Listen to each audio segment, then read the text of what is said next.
What is up, night-timers? What's going on, everybody? Happy Sunday night to you and yours and me and mine and everybody out there. And tonight we're gonna watch a movie. I'm sure a lot of you guys, if you're watching this, if you're checking this out, are familiar and have probably seen George Romero's Martin many times. Now, uh, so everybody kind of knows Argento's cut of Dawn of the Dead. But a lot of people don't know that Argento also curated a cut of Martin as well, which was retitled uh, in Italy. It's pronounced Vampire. Here in Western Kentucky, it's called Wampyr, um, and it's almost a completely different film. A lot of people haven't seen it. I posted it on my channel, months and months back. But tonight we're gonna watch it. I've been kind of in the mood to. I've been in a Martin mood lately, and that's kind of how this channel runs and operates.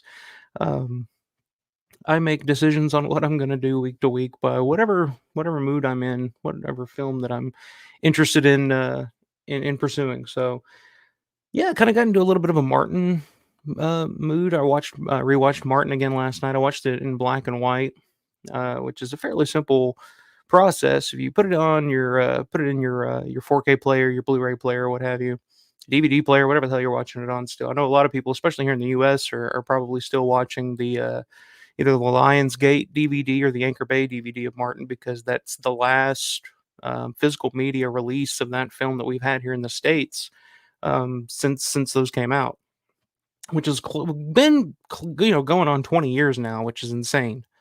Um, but it's a fairly simple process. You just turn the color all the way down to 0 on your TV, and it's not the most accurate thing to do, but I always find it interesting to watch Martin in black and white, because that's how it was. It was intended to be in black and white. I mean, we'll talk about, we'll get into a lot of Martin tonight, obviously, but of course, that 2.5 hour black and white cut of Martin has been discovered. It's out there, so.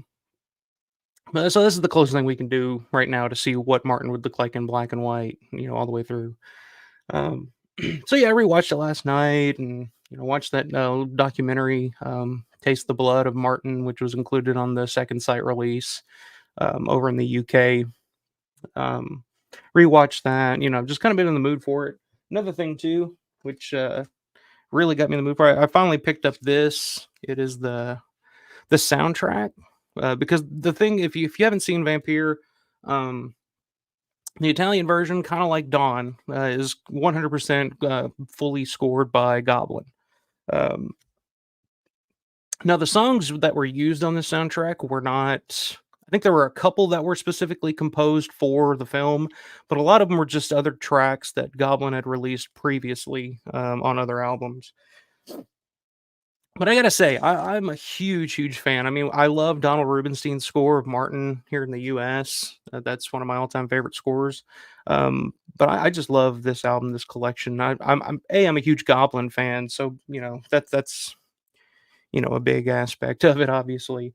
But I just there's certain I don't know, just this album as a whole, I think, is a really solid album, if you will. If you're a fan of just the band itself, Goblin. It's a really fantastic collection of tracks on it, and I guess this was a Record Store Day 2022 release. You guys can see that. Never didn't pick it up when it came out. It's kind of hard to find, but I've found it on eBay for a fairly decent price. And I've been meaning to pick it up because I've been such a big fan of the soundtrack, and a big fan of Goblin in general. But yeah, red vinyl on this sucker. Really nice. Sounds fantastic. I mean, it's a really good. I'm very happy with this. I've been listening to this music a lot this week, and that's one of the big positives that this film has. Is it great? I don't know. It's a completely different film. I mean, they really, even down to like the dialogue and stuff, when they added in the subtitles and stuff, you could see that they pretty much changed a lot of the dialogue in this film as well. And kind of created a whole other story, it's a very different film. It's recut.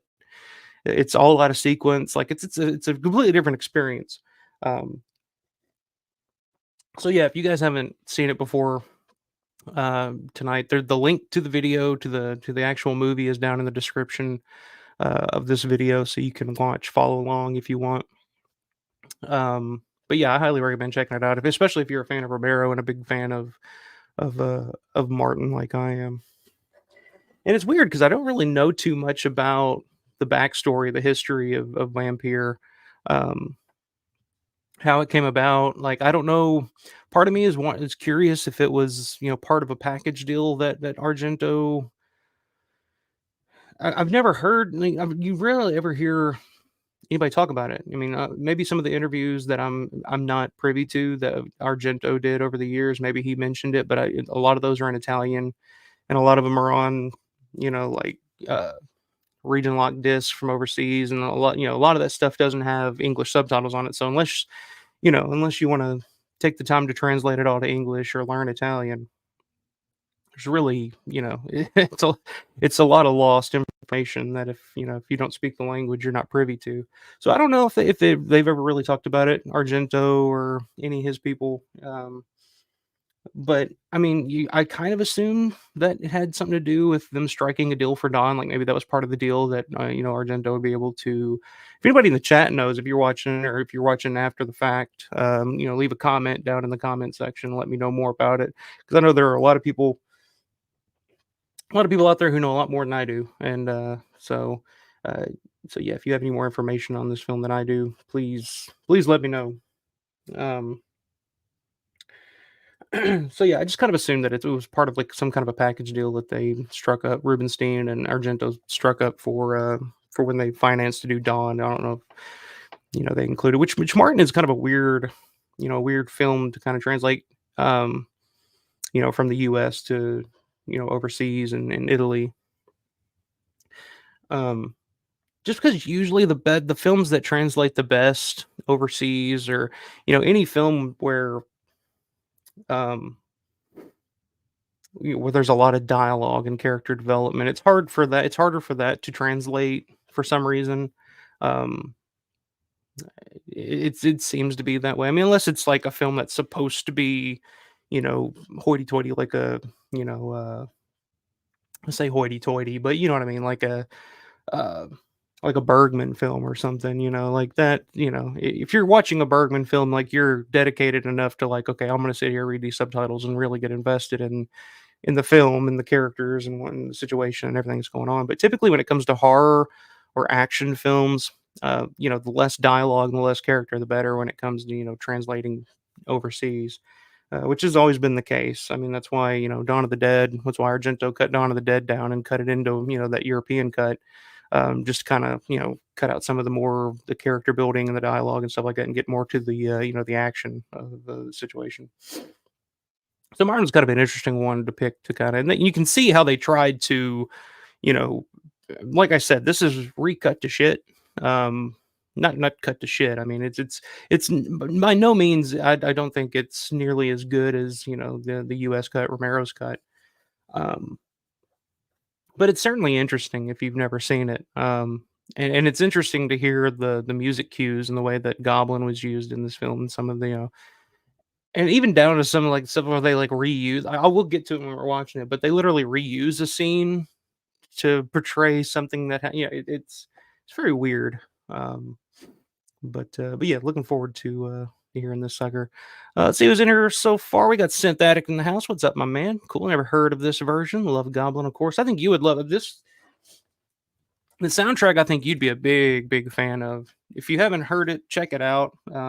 Just listen to it a lot. There's a lot of really good tracks on it. Disrupt Media. What's up, man? What's up, fellow nerds? Nothing wrong with that.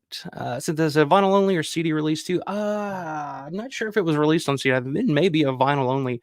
I do think that there was a digital release of the soundtrack 2014, I believe, something like that. So you can find it on like Spotify or something like that.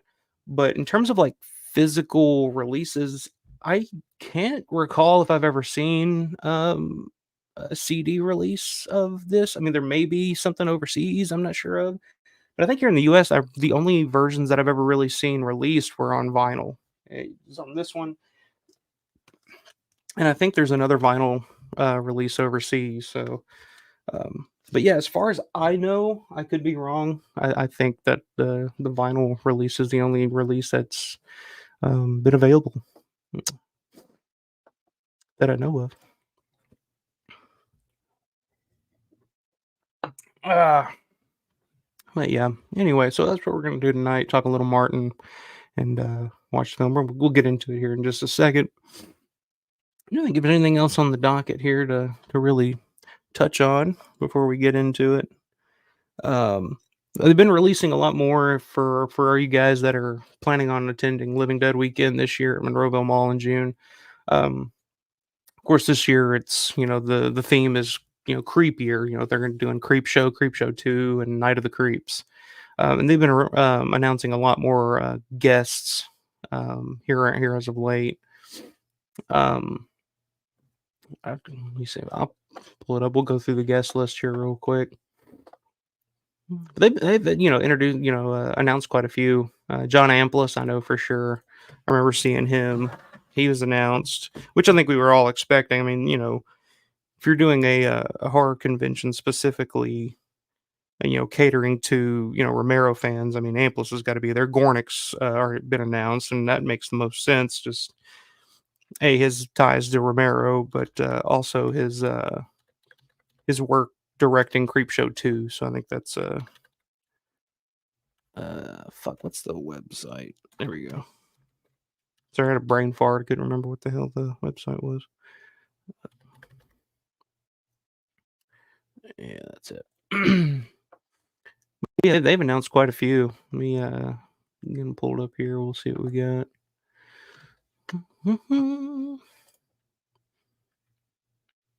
No, I've mentioned before. I've never actually seen Night of the Creeps, so that's kind of some homework that I need to tackle this year before the event. I guess is to finally see Night of the Creeps.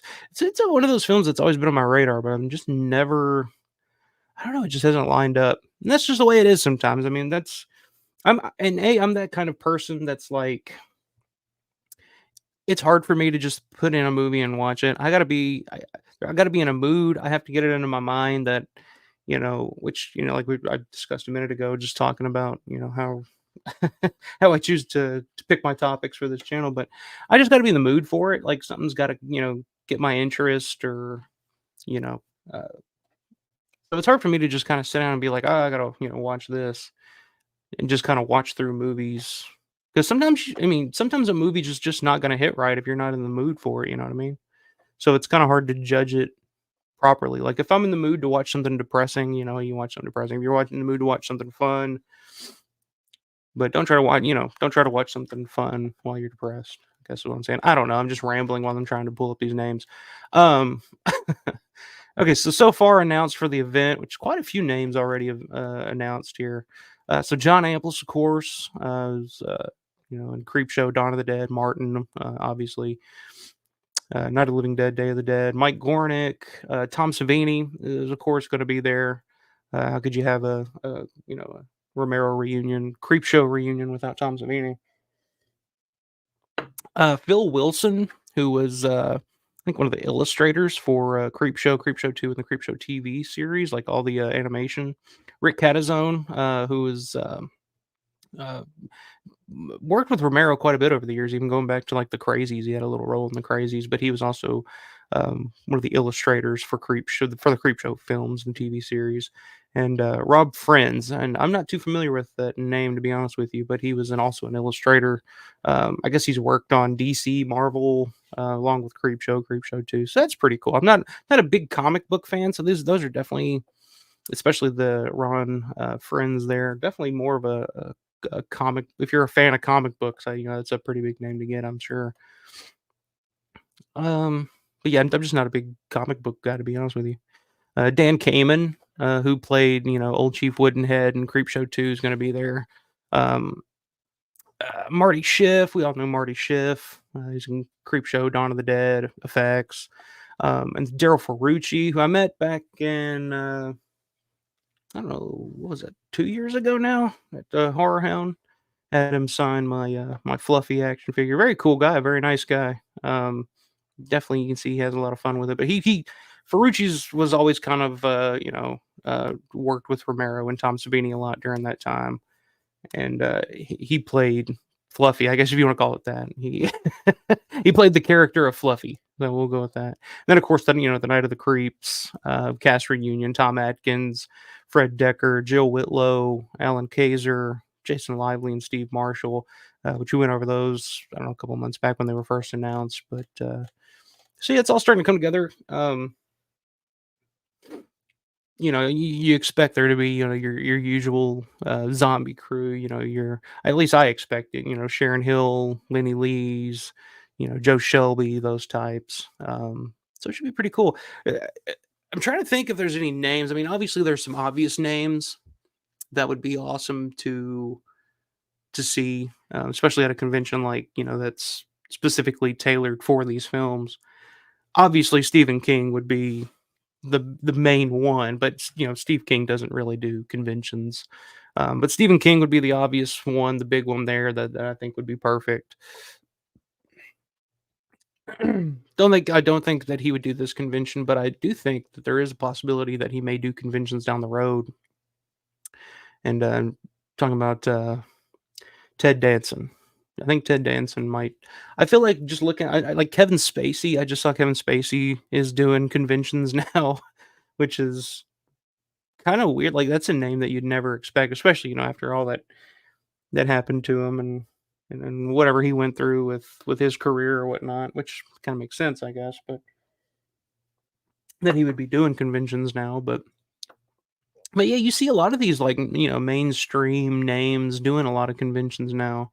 I'm kind of embracing their horror roots, I guess, because it's pretty amazing to think of like how many like A-list Hollywood movie star types got their start in on in horror films.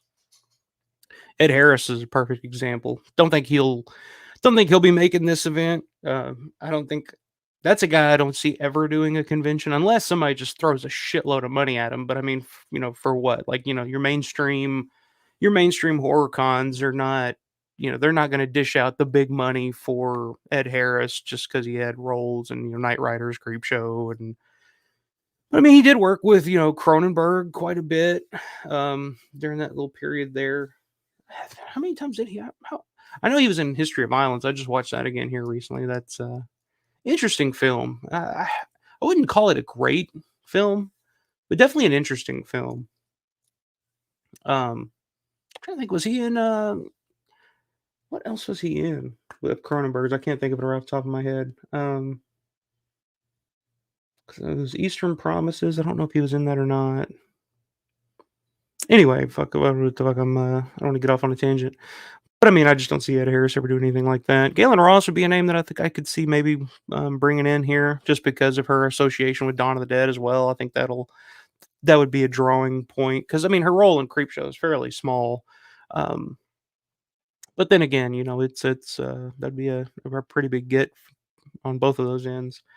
Um, Creepshow 2. The guy I know in Creepshow 2, the first story, I can't remember his name, but the the Indian guy with the long hair, it's like this hair is gonna get me, laid and paid and whatnot.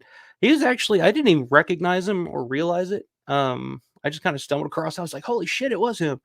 But the Iron Claw, the film that just came out about the Von Erich family, he played Fritz Von Erich in that film, and I had no idea that was him.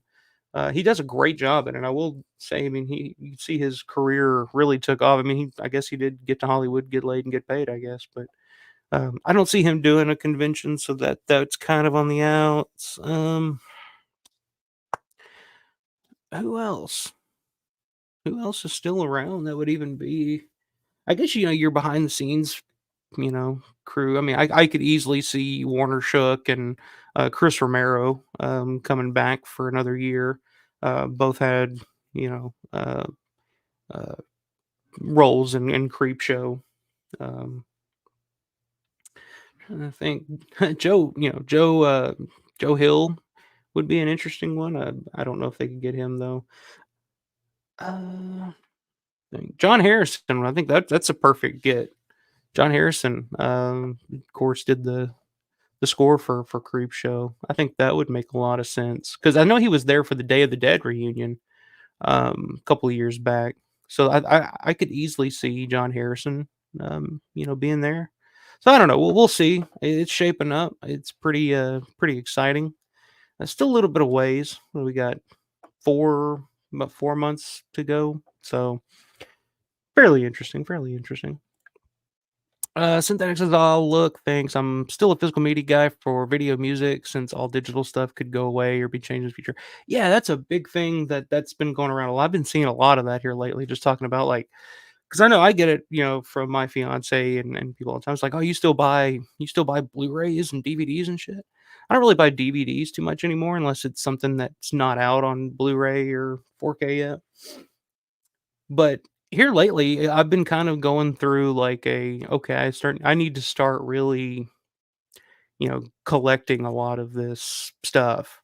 A lot of these films that I like because you start hearing like I know Amazon is now there's ads when you're trying to watch a film on trying to watch a movie on Amazon. There's ads unless you want to pay extra, and it's just like what the fuck. I'm already paying for the service. It's just like let's nickel and dime you even more. I've heard that Netflix is going to start having ads, so it's just like all these people are like, "Oh, you can just stream everything now," and it's like, who fucking cares? Um, I just like to own it. I like to be able to say I'm in the mood to watch such and such, and I just go look, find it on my shelf, pop it in, and fucking watch it whenever I want. I don't have to track it down or any shit like that. Um, so yeah, that's something that's been playing heavy on my mind here lately. Is just like the state of physical media and where it's at and where it's headed. And I know Best Buy just completely stopped selling physical, Blu-rays and 4Ks. A lot of I think this is the last month that they're doing it. I know last time I was in Best Buy, it was pretty scarce. So but it's hard for me to say, whether it's going anywhere or not. I just think it's going to be more niche. It's going to be, like most everything else. It's going to be a selective audience. I don't think your normal, you know, 9 to 5ers who don't really give a shit one way or the other if they're, the people that are just, looking to buy the new Transformers movie. I don't think they're really going to go out of their way to track down the 4K or anything like that. Not that there's anything wrong with you like Transformers. I don't know. Never seen any of them. Night of the Creeps is fun. Some quotable lines too. Yeah, I've always heard that I've always heard that it was good. I've heard it was fun. I mean, it's one of those again, talking about, you know, the tone of horror in the '80s. Another one of those fun horror films. Um, so yeah, it's just one I just need to get around to watch. I always got that one and Night of the Comet mixed up because I guess it's just Night of the C word, Night of the C word. No, um, I've never seen either one of them, but yeah, definitely on my list of things to watch before the convention. Ferrucci's in the Creepshow Savini Raw Studio video on YouTube as an assistant as well as playing Bluffy. Oh yeah, Ferrucci was Tom's assistant on a lot of things. I think he was also what else was he? He was in another big like effects character. I can't remember what it is now. Fuck. Can't remember if it was in Creepshow or Day of the Dead. But he's worked with Tom and George a lot throughout the years. Definitely a big Romero guy. Night of the Creeps, closer to Slither. Yeah, it's been years. I think I saw Slither when it came out. I rented it when it came out, and that's the last time I've seen it. I don't remember too much about it, but I remember it being kind of not comedy, but kind of over the top in that way. I really don't remember anything about that though. Otherwise, I'm all tangled up in a cord here. Hang on. What the fuck? Okay. All right. Well, I'm gonna go ahead and get into. We're gonna go ahead and start watching Wampyr. Like I said, it's a completely different, movie experience than than Romero's cut of Martin. Um, but it's still interesting. It's still very interesting, especially if you're familiar with Martin. You're gonna be kind of like wait, but this part came, after this part, and you're gonna be it's kind of a jumbled mess at times, especially if you're familiar with Martin. But it is very interesting, to say the least. So let me tab to the no. I'm gonna try to do a split here. Not on here. I think if I actually played the video on this stream, I'd probably get booted. I tried that. I mean, I tried that one of the first streams I ever did. Um, I tried to do a live watch along of Dawn of the Dead with the actual movie playing on the screen, and I think I got about 20, maybe about 25 minutes in before YouTube kicked me out. So yeah, not gonna do that. Not gonna do that. All right, let me get the movie pulled up here. But yeah, the link to the film, if you haven't seen the movie, is down in the description. Um, all right, I think I'm getting this like I like it. Yeah, link is down in the description if you're interested in watching. It should be. It's about an hour. It's about 80 minutes long. It's not the longest. It's cut, pretty severely.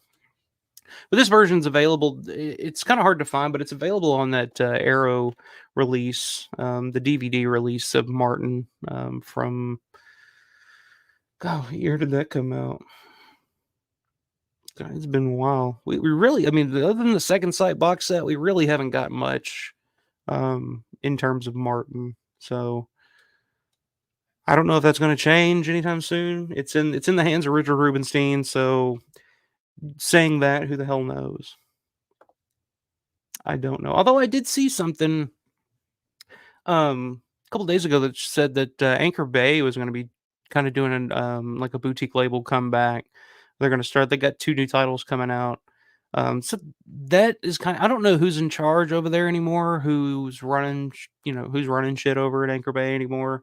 I doubt it's any of the same people that were in charge of things back in the day. But I wonder if there's anybody over there that still has a working relationship with Richard Rubenstein, because Rubenstein never had an issue working with Anchor Bay. I mean, that's why we had Anchor Bay's release of Martin. Of course, the Dawn releases with Anchor Bay. Rubenstein really seemed to have a pretty good working relationship with those guys back in the day, and I don't know what the holdup is, or so maybe there's an in over there. Maybe they can get a hold of it and bring it out, bring like a Dawn 4K and a Martin 4K. Because I think the interesting thing is what's going to happen to that black and white 2.5 hour cut that's been I guess I guess it's been digitized and archived at the Romero archive at the University of Pittsburgh. Because I think the time that I was there and I was reading through the original Dawn script and the original Martin script and all that. Um, the time that I was there, Suze Romero, George's widow, was sitting behind me watching something on a computer screen with headphones. I didn't interrupt her or say anything, um, but I did make me wonder, like, is that what she's watching? Is she previewing? Is she previewing the long black and white cut of Martin? So maybe Rubens. I don't know if they're gonna ever release that. If there's gonna be anything come of that, unless maybe the only way you'll ever be able to see it is to visit the archive. I'm really not sure. Maybe they'll bring it out for special screenings every now and then. Who knows? But anyway, just getting back to my original point, if Anchor Bay can make somewhat of a comeback, I'm kind of skeptical on it. To me, it kind of feels like when ECW made a comeback, um, in the mid 2000s, and it just became WWE CW, as people call it. Um, it's just not going to be the same. It's just going to be kind of a watered down version. Um, but who knows? Um, we shall see. But anyway, if you got the video queued up, like I said, link down in the description. You're more than welcome to watch along. I got it queued up now. I'm gonna give you a couple more seconds, and then we'll do a countdown. And then we'll hit the old play button. Synthetic says, "Does Felcher show up at the Monroeville events?" Yeah, he does. I think everyone that I've ever been to, Felcher's been there. I've talked to him quite a number of times at those. He's usually out hanging around. Sometimes he'll do. I know a couple of years ago he was doing some of the panels. He was, conducting some of the panels. But I think, and I don't mean to tell any tells out of school or anything. I'm not gonna. I don't really know too much about it, but I don't think that he's you know. Not allowed, but I don't think that the working relationship is there between him and Kevin Kreis, the guy who runs the Living Dead Weekend. I don't think that there's something there where he doesn't want Felcher doing those anymore. But Felcher does show up, and I mean, pretty much every year he's there. Um, and he, very cool guy, very cool. You can just walk right up to him and talk to him, and he'll talk about, and Felcher's a guy. I mean, can go on about any subject, about any film. I mean, dude's very, very knowledgeable, and very, very cool. Um, but yeah, pretty much everyone that I've been to, he's been there as well. All right, so I got the video queued up here. I'm gonna do a countdown: 3, 2, 1. Press play now. That's how it's gonna go. Not don't press play now. What I'm gonna do is, the countdown and then press play now. Where did I learn that from? I think it's maybe a podcast or something I was watching where they do watch alongs. The press play now, hit play on now. I can't remember which one, but anyway, let's go ahead and get into it. This is Wampyr, the Italian cut of Martin, which it says 1976, but I think it was closer to 78 when it came out over in Italy. But I'm really not sure. Like I said, I don't have too much information about this film, the origins or how it came about or why they cut it the way they did and added the score that they did. I really don't know, but all right, let's get into it. And here we go. Countdown: 3, 2, 1. Press play now. And it should say Alfredo Cuomo and Vittorio Arnaboldi presentino. Now this is in Italian with English subtitles. So, but already this score here from Goblin, it's so weird. It's so different than Donald Rubinstein's score. So it's kind of it takes you back um, when you first hear it. But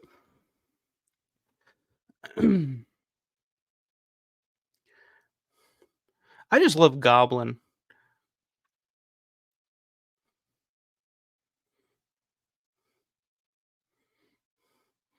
And of course, the band itself wasn't together nearly as long. Which, of course, they've continued to play for, Claudio Simonetti and is kind of doing one thing, and then some of the other guys is doing another. And so there's been all kinds of releases. Like there's been like Daemonia, I think that's how you pronounce it. Like that was a thing back in the day.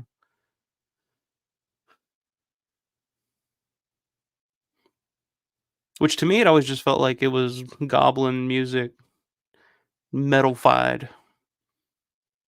So as you can already tell, as the film starts, we're already completely off of the timeline of the Romero film. There's no train sequence, not to start at least. It happens later on in the film, but we're starting off with Cuda and Martin walking through the city of Pittsburgh.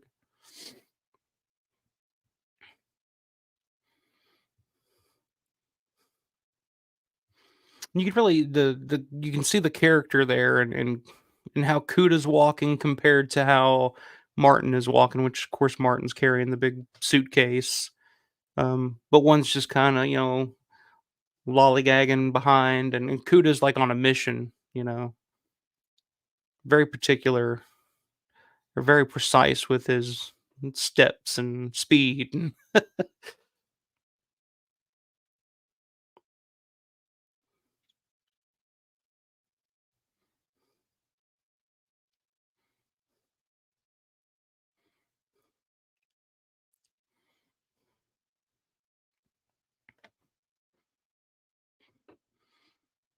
And see if you've seen, the American version so many times, the music is so off-putting.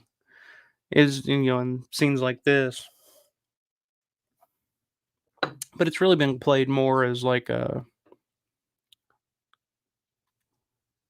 I guess, like, an opening montage as opposed to kinda how it's portrayed in Romero's film, where it's more about the atmosphere, I guess.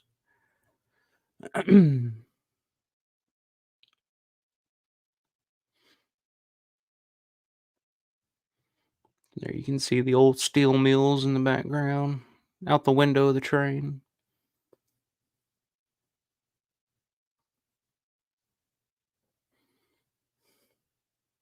I've always l that's one of the main reasons I've always loved this film is the setting, Braddock. I've always been attracted to films that were set, to me, in real America. I did like, there's so mu it's almost impossible to set your film anywhere other than New York City or, Los Angeles or something like that these days, or some bigger city. To me, I love watching films where I get to see, you know, real America. And this town itself, to me, the town of Braddock is a character in this film. It plays a character in this film. It just gives the perfect setting, perfect atmosphere. And the interesting thing, I know I realized this last night when I was watching the film. Um, the dogs barking here. So when I visited that location, that's the Booba house. It's where the Booba's Tony Booba and Pat Booba's mom was living. That's where they shot this. It's where the Boobas grew up. Um, but I went and visited that house on a location tour or whatever, and just looking for locations. And as I was walking up, I got the video is actually on my channel. I have the video of me walking up to the house. It's kind of a rough neighborhood, so I was already kind of on edge a little bit anyway. But as I was walking up, a dog, like, you know, fenced in that yard. You can still see it in this film. The fence is still there, and there's a dog came out, started barking, scared the shit out of me. So it's kind of funny that it all came back around to to that scene there in the film. Nosferatu.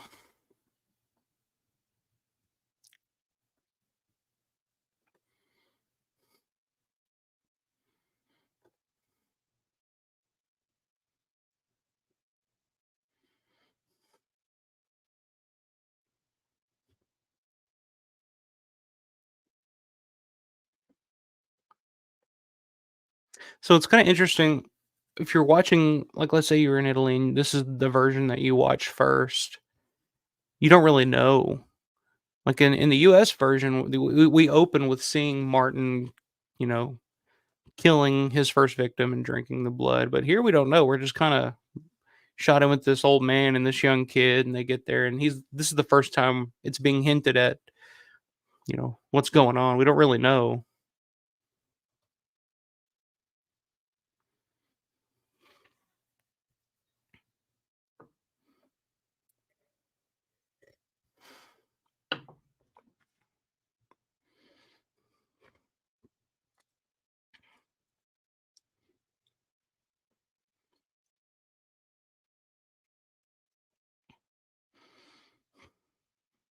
So you can see Kuda's trying to use the old cliches to prove that Martin is a vampire. The garlic hanging on the door, the mirror, Martin seeing his reflection in the mirror.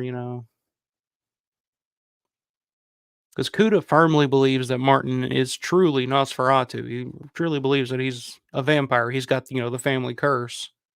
Um,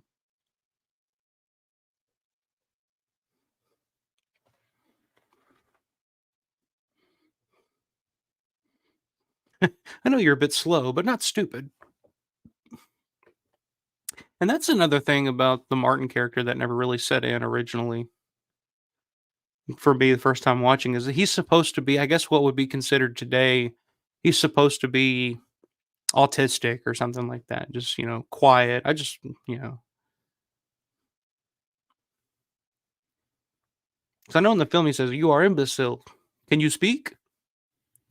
But hell, I just thought he was, insulting the poor kid.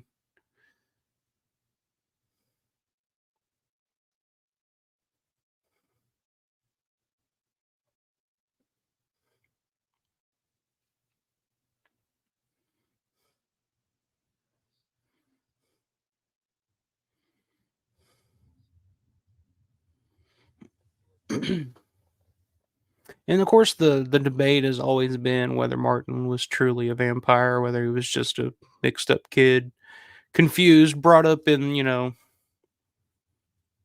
around family and people who continued to, drive it into his head that, he really is a vampire. But he understands that it's not, he understands that it's, mental illness, it's a sickness or whatever, and not, he says, no, there's no magic, or it's not a curse, as it has been subtitled here. And Romero always said that he thought that Martin was just a, mentally fucked up kid. He wasn't really a vampire in the true sense.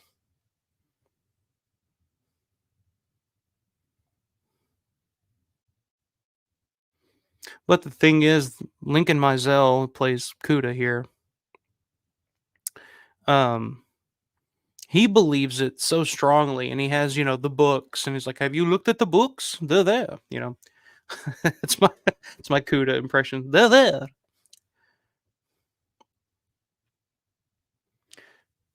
But he's convinced 100% that he is an 84-year-old vampire.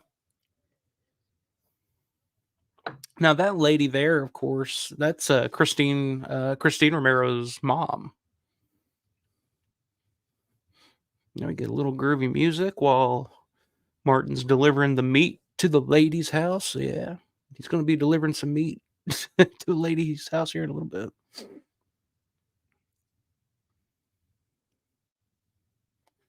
I just love real settings. There's just something that shooting on location that you just can't recreate. No matter how hard you try, there's just some like perfect Texas Chainsaw Massacre. The house, Texas Chainsaw Massacre, looks so legit. Like I've seen so many houses growing up in the South that look like that house. You can't recreate, and they've tried. God knows they've tried in all the remakes and reboots and whatever the fuck that they've tried ever since then, sequels or whatever you want. They've tried to recreate that look and just haven't even come close. You can just tell when something's art directed. I can at least. And that's what I love about, in indie films like this. Everything is a real location. It's a real place. It's Braddock, Pennsylvania is a real place that you can go, and it looks, even worse than it now than it did when they were shooting this film. But it's also part of the story. Like there's a ghost town, if you will, um, not too far from here. It's called Cairo, Illinois. It's an old port town back in the day. It used to be fairly happening, and then during the um, civil rights movement, there was a whole thing where you know, oh, whoop, hope that didn't fuck up the mic there. There's a whole thing that where people started moving out of town, and it's just become a ghost town now. Like it's just empty. There's like an empty theater, an empty hospital, and I've always wanted to shoot a movie there. Tried a couple of times, didn't work out, but I think that would be a perfect setting because it does remind me a lot of Braddock. It's just you know. So now, as you can see, we cut to what the original beginning of the film is, and it doesn't really make any sense because you don't really understand why Martin is taking a train to begin with. But whereas, if this was the beginning, he takes the train, meets with Kuda, and now he's just randomly hopping a train for some reason, and I don't really know why.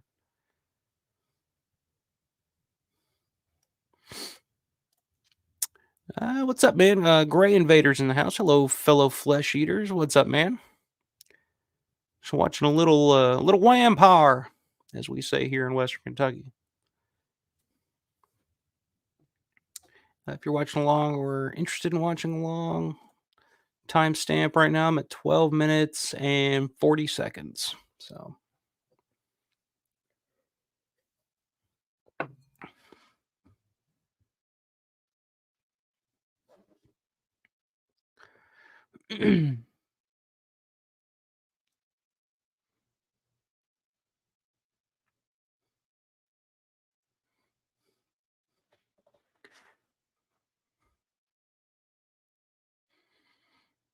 Yeah, I've always really I've always loved this as an intro because you don't really know what's happening. Like if you've never seen the film before and you really didn't know anything about it, which is the way I like to go into films. I like to be as blind as possible going into a film, but just watching, as it starts, you see just this kid on a train. You don't really know what his motive is or, why he's doing this. Synthetic says, yeah, there's not even a transition to make the train part make sense. Wacky Argento. Yeah, I don't know. Maybe they felt it would have been better to have a build up to the first big kill as opposed to opening the film with it, and then because there's a long time lapse there between this opening this um, murder on the train up until where he goes to the house and the Sarah Venable and Al Levitsky scene. So the Italians just thought maybe this is a good way to have a little intro and build the character and then do a kill and then maybe keep the kills a little closer. I don't know. It makes I have no no idea, but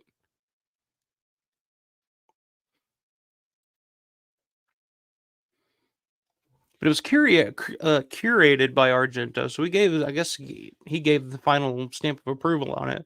But it was actually what's the guy's name here? Let me see if I can pull it up. Actually, edited by a guy named Piero Bozza, which is, if I'm correct, the same guy that did the Italian cut of Dawn of the Dead. So I don't know if that tells you anything or not, but I don't know what your thoughts on the Argento cut of Dawn of the Dead are. Since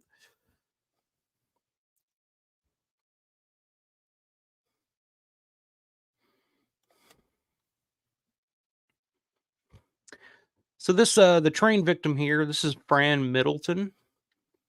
She's an actress. Didn't do too much. I think this is one of her last roles.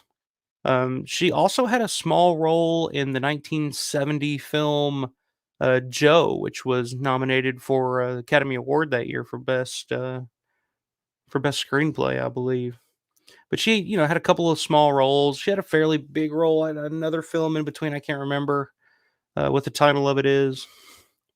But this is pretty much it for her in terms of her acting career that I know of. I don't know if there's other things that she was a part of that I'm not sure of, but this music is killer. I don't care. It's weird. I don't know if it goes with, the film or not. I mean, obviously I prefer in terms of a score for the film, I prefer the Rubinstein score. But goddamn, you gotta love Goblin though.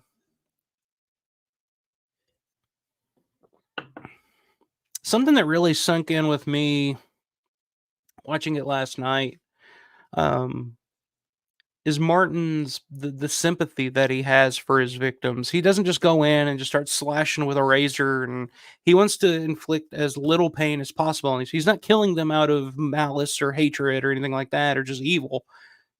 He's mentally fucked up, and he feels like he has to have this blood to survive, and the only way to get it is to find victims. So you really see the use of the needles and putting his victims to sleep before, getting the blood, he wants them to not feel any pain and not know what's going on.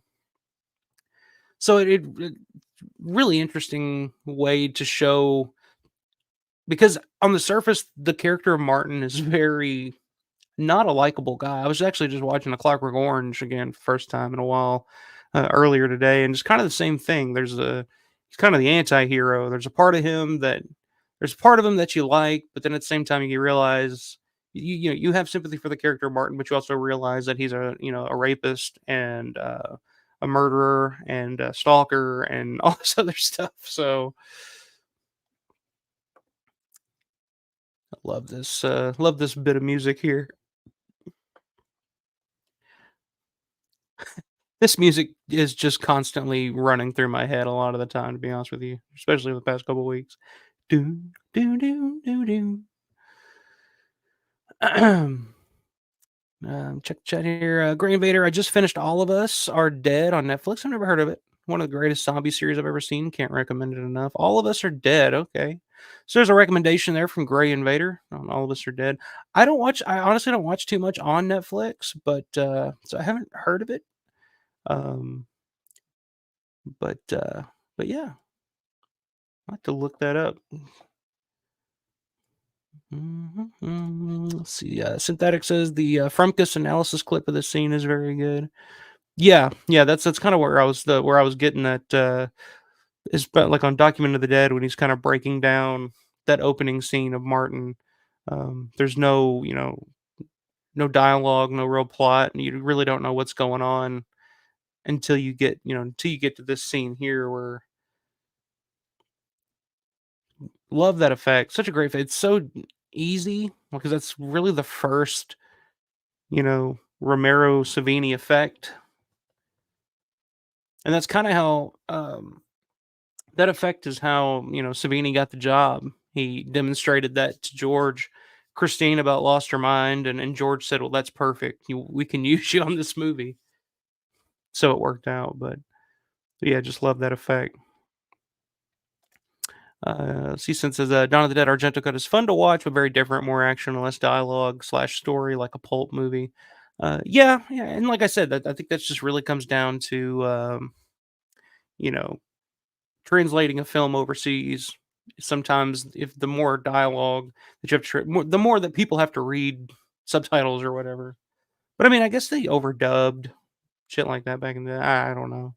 Nobody really does like overdubbing anymore on films. You don't really see that a lot.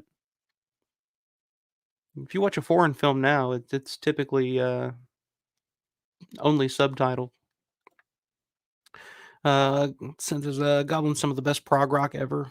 Yeah, I'm not like I'm not an aficionado of prog rock really, but for my money, like Goblin is obviously known mostly for their work with Argento and their their horror scores and stuff like that. But just as a band, like I can't remember what year it was. There's a video on YouTube of Goblin playing um like a local TV show, and I guess this is kind of pre Profondo Rosso.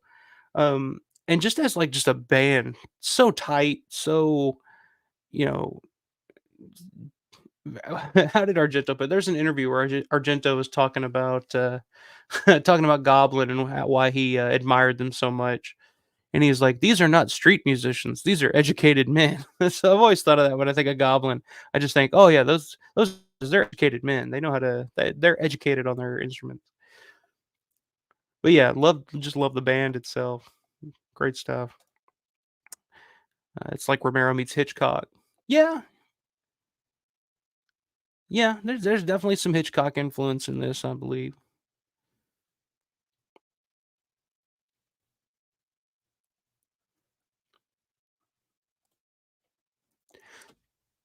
So I guess in this version, we're just supposed to think that Martin just took a train to find a victim. I don't know. Makes no sense. But it's really gonna take a hard left turn here later on. That scene we just watched, where he's in the bed with the lady and the music, doom, doom, doom, doom, doom. Keep that in mind. We may see that entire scene again later. Just to let you know. But yeah, that chicken being slaughtered there, that was an actual store and that sold chickens, and you could, they slaughtered them right there in the store for you to buy. Um, that was an actual store in Braddock. This bridge is a discussion of many Romero fans that are big into locations of people trying to figure out what bridge this is, where the bridge is, and I think the conclusion that a lot of people have come to is that the bridge has been torn down and it's no longer there. Um, I know the couple of times that I've been to Braddock, I've never seen it. Which Braddock is a fairly small town. I mean, it's you can you're not going to miss much while you're there.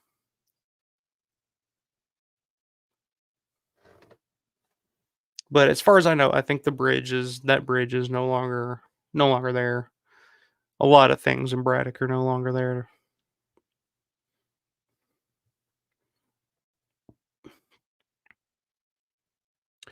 So this is Lane Nadeau, who sadly passed away back in 2005, I believe. Way too young. I think she was only 59 when she passed away. I'm not sure how she passed away, but um,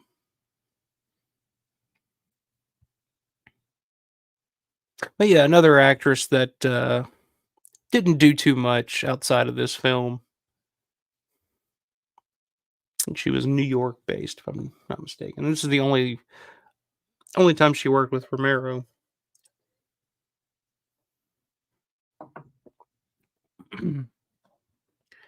Now, in the Romero version, I'm not sure. I think. Hang on. Because I know in the Romero version, she's just referred to as Mrs. Santini. Um,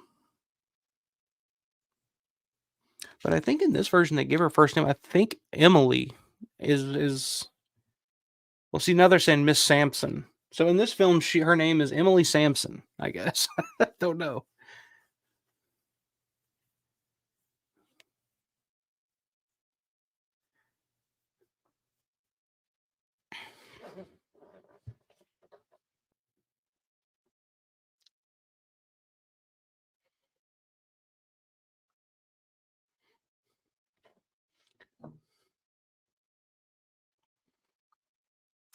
Another reason I've always loved this film, I'm a big fan of A24, but it always felt to me like one of the like an early A24 film because it's not a typical horror film at all. Like there's no, it doesn't have your typical formula. As we were talking about, why they recut it the way they did over in Italy. The film Martin, there's no actual like horror formula that you can really point to and say, oh yeah, there's got to be a kill every certain number of minutes. Mhm.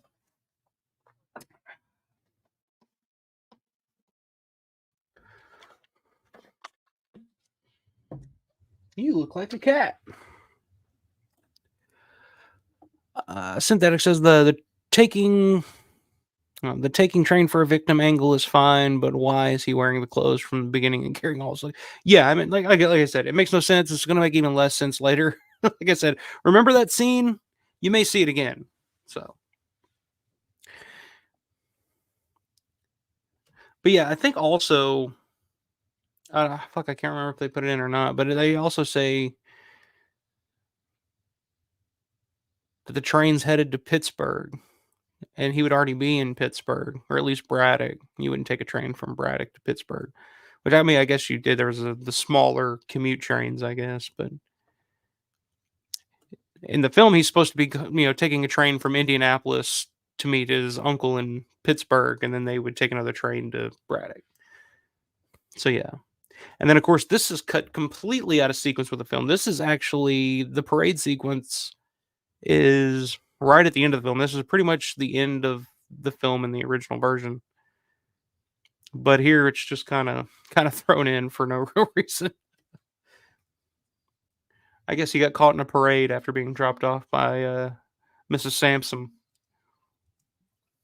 And the funny thing is, this is a real parade that was going on while they were filming something else. A real parade going on down the road. So they just grabbed the camera and the sound equipment and ran down and told Martin to walk around the parade. Which is always interesting. There's not more people looking at the camera, being suspicious of what's going on.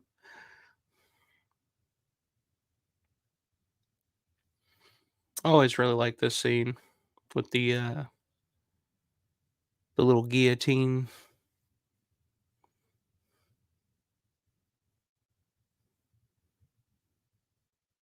Yeah, I'm not crazy about the sequencing of this film, the way that it's cut together.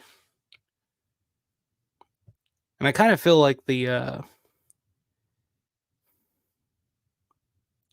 feel like putting the train sequence where they put it in this kind of like, 10, 15 minutes into the film. I feel like putting it there, it almost kind of takes away from Martin's, the sympathy that you grow to have for the character of Martin as the film goes on. because like this scene in the original is a really big moment for the audience to start to kind of sympathize with Martin. We're throwing it here after watching him, kill his victim on the train 5 minutes earlier. It's just kind of it just feels kind of out of place. It's a little weird. But George always talks about Christine's laugh there. That huh? I always talk about that. That was her. That was her real laugh. Which Christine Romero does an amazing job in this film. Great performance in this film. To me, her best.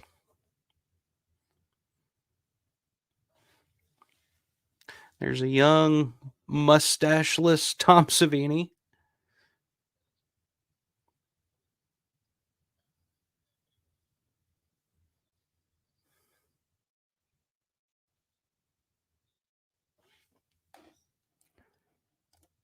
Yeah, 100% synth guerrilla filmmaking. Carry a small cam with minimal crew and it works. Fulci did it all the time in New York City. Yeah, very small crew for Martin. Like I said, I think the budget for Martin, I think was like 90,000 bucks altogether. And the crew, I could probably name the entire crew on two hands. George, Richard, Mike Gornick, Tony Buba, Tom Savini, Tom Dubinsky, Nick Mastandrea, Pat Buba was involved. Eight, eight maybe I think. So yeah, guerrilla filmmaking. That's one of the reasons I love this movie so much. That at parts it does. I mean, there is something about it that does feel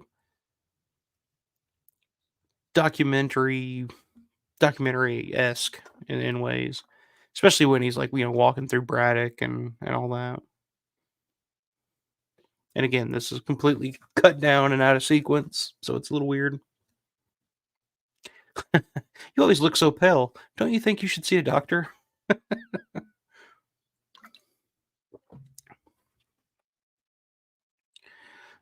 So Christina here in the film obviously doesn't buy what her grandfather is selling. That Martin is actually a honest to God vampire. But then again, you don't really know what Kuda has told her and what he hasn't. Does she know that he has killed people? Does she know that? Because she obviously thinks that there is something wrong with him, obviously. But does she know that? Has she been told that he's a killer? Because Kuda knows. I assume Kuda knows. That's why he tells him up front. Like, don't take anybody from the town, or I'll destroy you.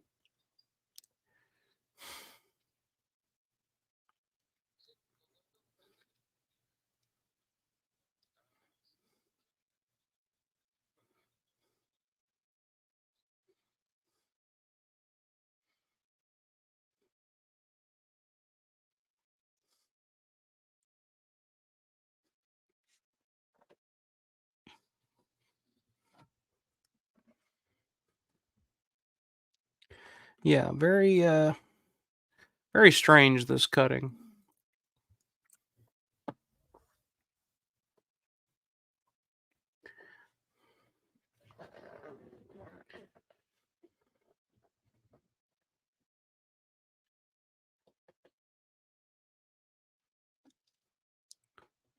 The calmness in which Kuda talks about this with Christina sells it. He truly believes it to the point where it's just like, yeah, this is fact. It's like trying to explain to somebody, that the Earth rotates around the sun or whatever the fuck. It's not nearly as controversial as she's making it out to be to him.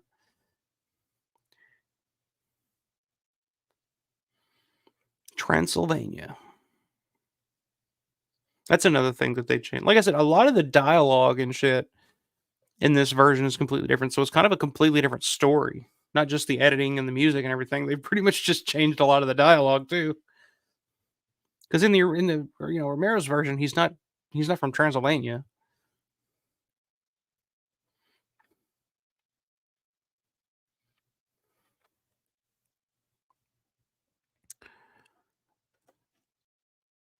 Let's see. Since there's so the old black and white scenes with old settings and folks with torches, and then Martin's head. I forgot. What I don't see. I think that's kind of an ambiguous thing that I don't think a lot of people that I don't think anybody's really answered.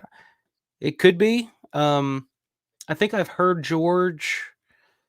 I feel like I've heard George say something about that to where that is in Martin's head. It's just kind of been created, like kind of created memories in his head, just that he's I don't know, created from the movies and stuff that he's watched over the years, like watching, Dracula and stuff. Because he always talks about like, the magic and the magic's not you can't really get it's not like in the movies, you can't get people to do what you want them to do.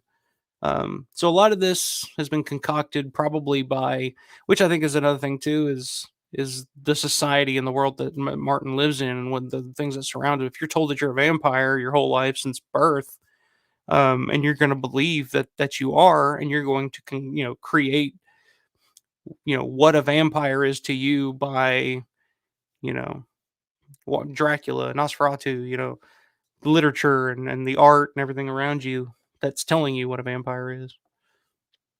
So I don't know. It could be. I'm not sure, but it does make you think because he does say that he's an 84-year-old vampire.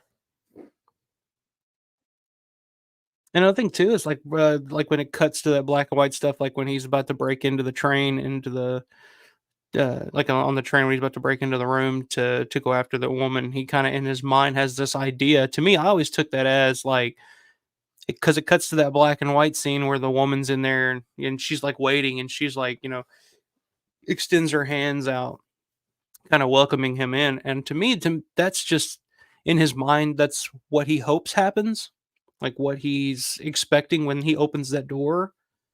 Whereas, instead he opens the door, there's nobody there, and she's in the bathroom flushing the toilet and putting on her face, normal, shit. It's not as it's portrayed in the movies. So maybe that's part of it too. I'm not sure. Anyway, he cut me off on a tangent there. But good question. I mean, that's I think those there may be more of those answers available in the longer 2.5 hour cut that's out there. The more complete, because I think this film, I think the most I f I wanna say it was like 4 hours long. George's first cut of Martin was like 4 hours or something like that, and he really I think he had to hire someone to come and help him cut it down, and, I think Gornick was talking about it in that documentary, just, it was so heartbreaking sitting there watching George have to take all this stuff, like, all this footage that he loved and toss it out, and say, "Oh, we don't need that, we don't need that," and cutting it down to what it became, which cutting it from 4 hours to 2.5 hours, I mean, that you're still losing an hour and a half of footage and film and story, and then cutting it from 2.5 to 1.5, you're losing even more, so I think for the fact that because the script itself is really, really friggin' long too. I've read the original, um, Martin script at the archive, and I mean, it was like 200 something pages long. I mean, it was ridiculously long. So the fact that it works as well as it does, as cut down as it became, when they finally had to cut it down to that 90-minute version, the fact that it plays as well as it does, I think really, it's really a testament to George and his ability as an editor. But I think a lot of questions would be answered in the longer 2.5 hour cut.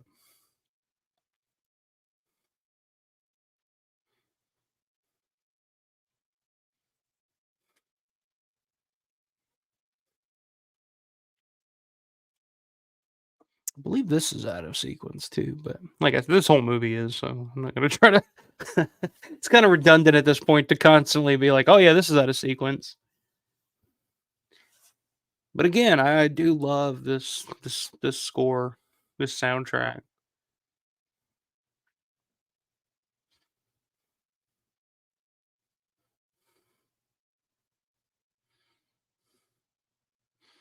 It does give it a completely different feel than, Rubinstein's.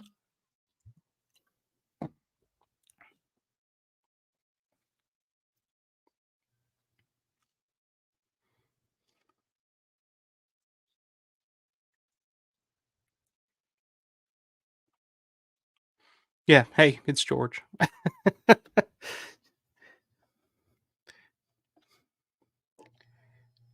George very rarely is gonna make things black and white. Not literally, but, speaking of the man,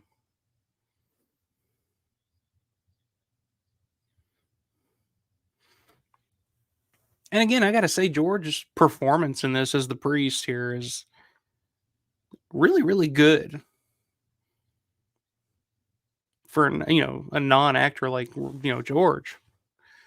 I've always loved his performance in this. He's very natural, which again, he wrote the script, so I'm sure he, had it in his mind how he wanted it done, and he had all the time in the world to practice maybe, but and he wanted to kinda I think every director or writer wants to play every role because they know exactly how they want it done. Sometimes it works, sometimes it doesn't. Tarantino is a perfect example. Anytime I love Tarantino to death, but anytime I see him act in any of his films, it's like probably the worst is Django. His little role where he's like got that terrible Australian accent in Django Unchained. That was one. It was just like, oh, didn't need that.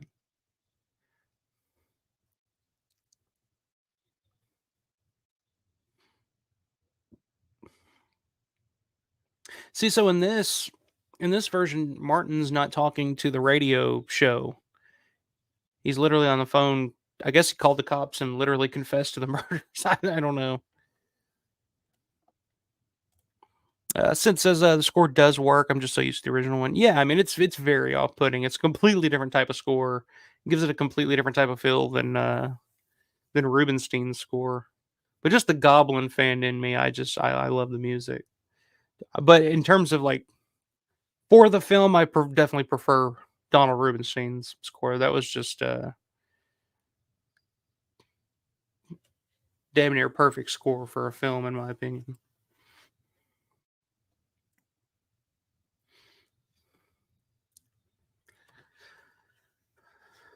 So this is Sarah Venable here, and the lady here with the baby getting the ice cream. This is Catherine Colbert, who went on to marry Richard Rubinstein. Of course, she passed away last year, I think last July.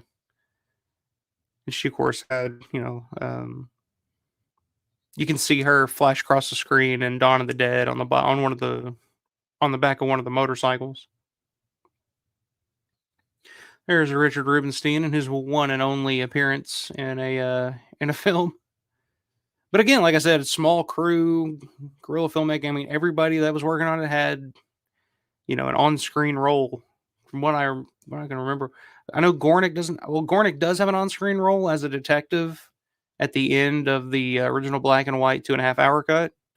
But he also plays the radio voice, the "Hello, night timers." He's the radio host. Um, I don't think Dubinsky had a role in this, unless I'm mistaken. But of course, both of the Boobas are in the gang shootout later on. But Sarah Venable, she went on to she did like again, like didn't do much after Martin. Martin was kind of one of her last things that she did, but she ended up moving somewhere exotic, far away. I can't remember. Uh, Shit, it's like right on the tip of my tongue. I can't remember, but she lives out of the country now, um, but she played fuck, what is the show? Romper Room? No, I don't think it was Romper Room. The Doobie. Was it Laugh-In? Any of you older guys that remember Laugh-In? Uh, I guess it was a sketch or something where, the character was, in like a big costume, which that was her. She was portraying that. Was it Romper Room, Synth? Because I remember Miss Molly, she was Molly McCloskey, who was in Dawn of the Dead and Night Riders.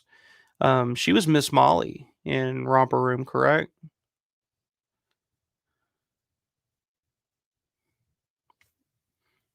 Yeah, I 100% agree with this. Tarantino should know to stay out of his own movies. Yeah, I mean, and, like, there's a couple like his role in Pulp Fiction, I always kinda liked, but for the most part, yeah, not a super actor or anything. So I did track down this house, uh, where this was shot, and it's still there, right in Monroeville. I don't know if it's technically in Monroe, it's right in between Pittsburgh and Monroeville, um, but the house is still there. It looks almost exactly the same as it did in the film. Um, on the outside, I haven't seen the inside yet. Apparently, the people that live there are, you know, rarely ever home, so I don't know of anybody that's ever gotten a chance to actually go in and look.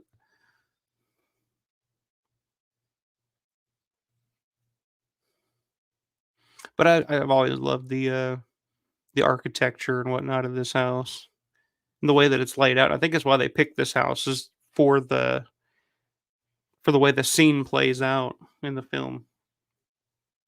And a lot of the houses in the neighborhood where this house is are very interesting architecture. But I think the guy that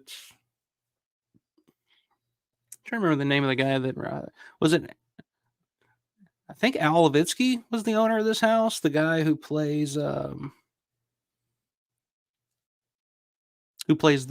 character Lewis here in just a little bit. Who's also a porn actor at certain times as well. So keep that in mind when you see Lewis here. He was a porn actor as well.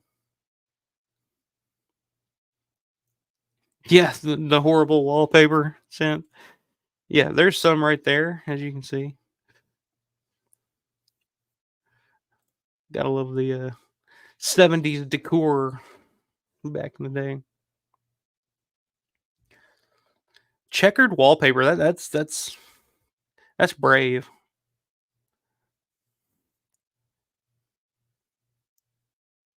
It says you can see the way it was cut here, where it's going back and forth between the black and the white, or the black and white and the color. Um, is this just in Martin's head? Like this is kind of his expectation of how things are gonna happen, or is this really a real memory? Because if you notice, like the patterns and the wallpaper and stuff in the flashback is fairly similar to the patterns in the wallpaper in the actual house. The bedroom is worse.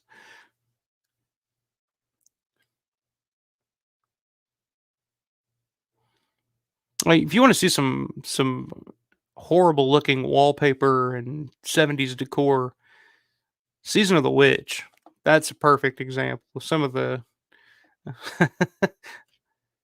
the decoration choices in that house.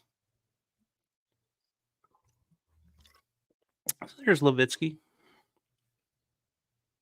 I think I remember him asking, I think this was in one of the commentaries where Levitsky was insisting that George let him be completely nude as well,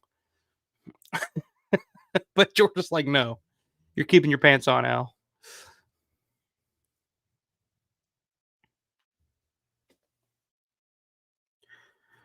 And again, I've said this before, I'll say it again here as we're watching it, but I think this is George's best editing work, and just the way that this sequence of events plays out here with the phone and locking the guy out of the house, and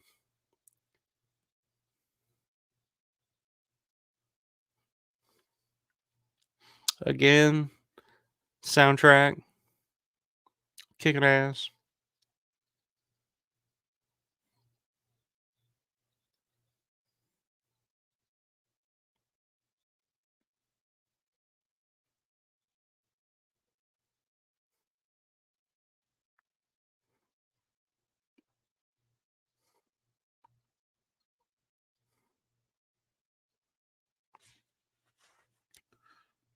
So the dialogue's fairly similar in this scene.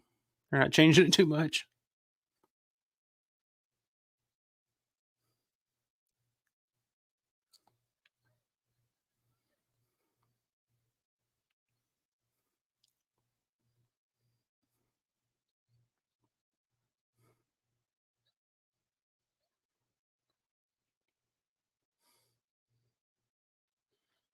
All right, I always get drawn into this scene specifically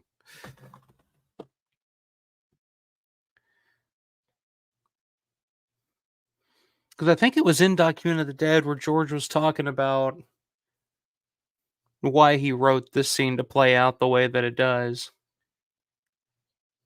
to kind of elongate it, to spread it out, to instead of it just being a big brawl, make twists and turns as as everything's kind of going down here.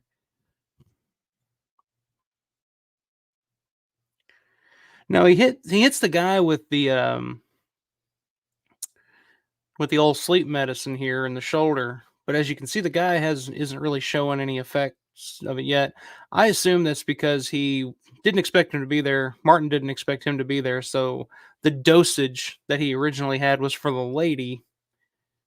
Maybe that's explains why he has to hit him with a second dose before he actually goes down.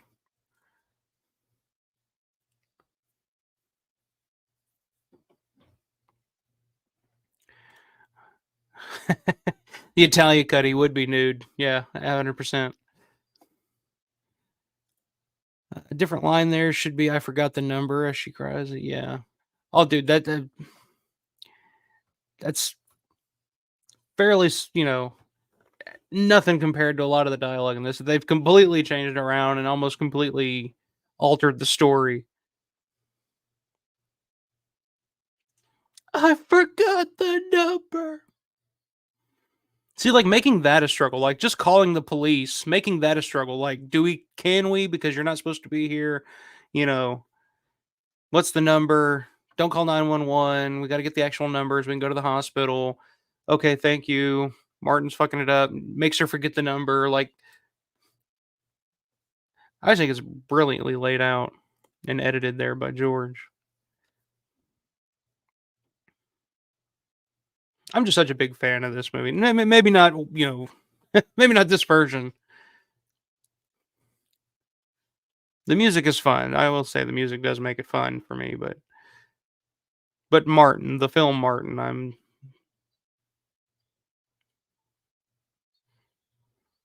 like, to me this is right when George was hitting his stride and at the top of his game. Like he had a lot to prove, a lot to say, and he'd finally gotten his core crew together. Rubenstein, Gornick, Savini, Dubinsky. Because everything after this, I mean, from Martin, he goes to Dawn of the Dead, he goes to Night Riders, Creep Show, Day of the Dead. I mean, it was just. But to me, this is my favorite period of Romero. This early to mid '70s, up to Dawn of the Dead, I would say, because it's young, rebellious, you know, young, rebellious George, I guess you could say. Big ideas, big picture.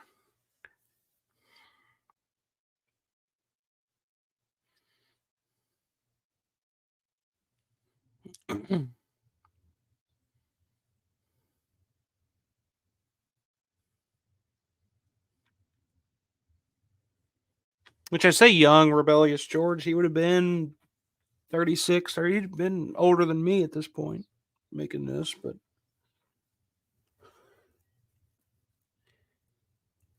so I guess I'm in the sweet spot too. It's 35-year-old. Even though I feel like an old chunk of shit most of the time. Lots of Moog synthesizer goodness. Yeah.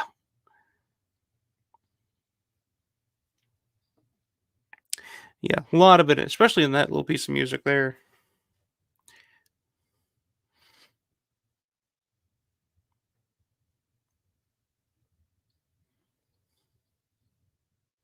So this coming up is very interesting.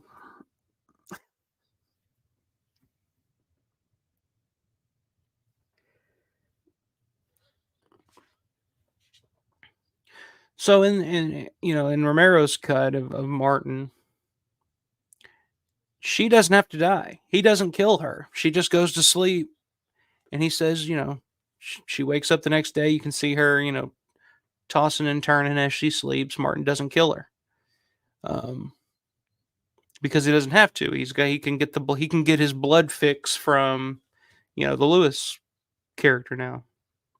But in this, we're not there yet. We'll get there in a second.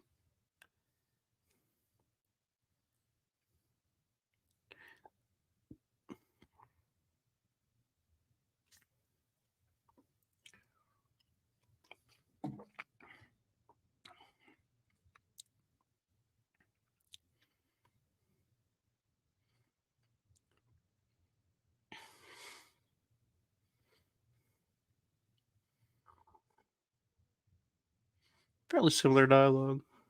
But this is an effect Tom, Savini would use multiple times. It's pretty much the exact same type of effect that he used on Kevin Bacon and Friday the 13th in terms of like the way that he made it happen.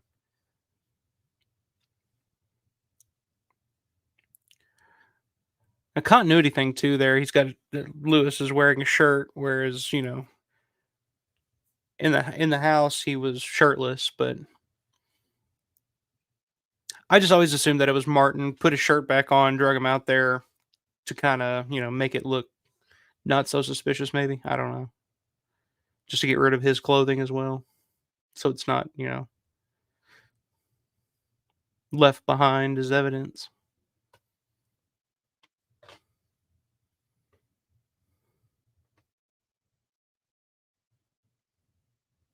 And I guess another thing that makes you wonder if Martin really is a vampire, an 84-year-old vampire. Um, Another aspect of this is how good he is of covering his tracks, being careful, not getting caught. Um, it seems like he's been doing this for a long, long time, which he may have. I mean, he may have been doing this since he was a kid. So of course he would, you know, learn things, learn how to get away with it, learn how to cover your tracks, not leave any evidence behind. Um, but at the same time, it's like it kind of feels like this is it kind of feels like that's something that he would have learned over years and years and years, like a lot of as they say, you got to do something for 10,000 hours before before you get any good at it. Feels like he's been doing this has had a lot of practice. We'll just say that.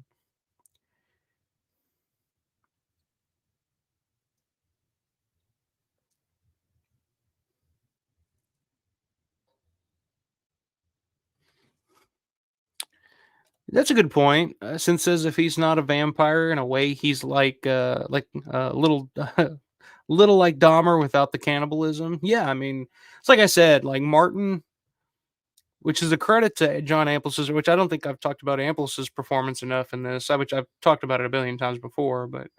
Um, but yeah, the fact that Martin, the character, is a murderer, a rapist, a peeping Tom, but he's also a cannibal in a way. I mean, he does drink human blood. I mean, that's cannibalism, right? I would assume.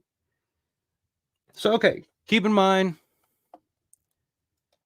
You guys let me know if this this next scene it looks familiar or not.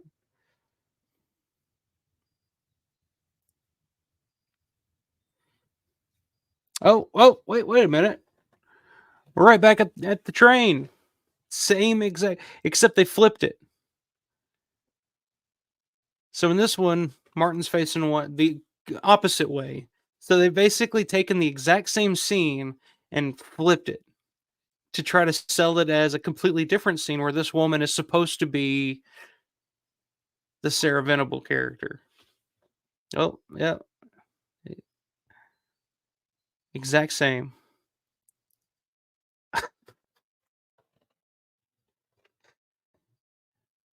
I guess those Italians just couldn't let that poor lady, couldn't let her live. So yeah, they just rehashed that scene again. I remember the first time I saw it, I was like, "What the fuck is going on here?"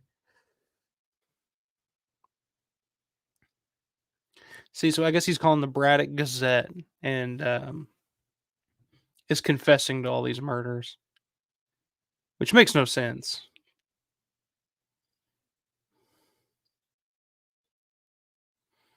They're making him out to be, like a typical, like when you watch an Italian giallo at the end of the film, the killer's always crazed mad. His confessions here make him sound a lot like that as well. Always love that shot of the garage door going down. You can see John Ampliss's eyes. But anyway, get back to what I was saying about Ampliss's performance. I just think it's the role that I couldn't picture anybody else. I don't care. Name an actor.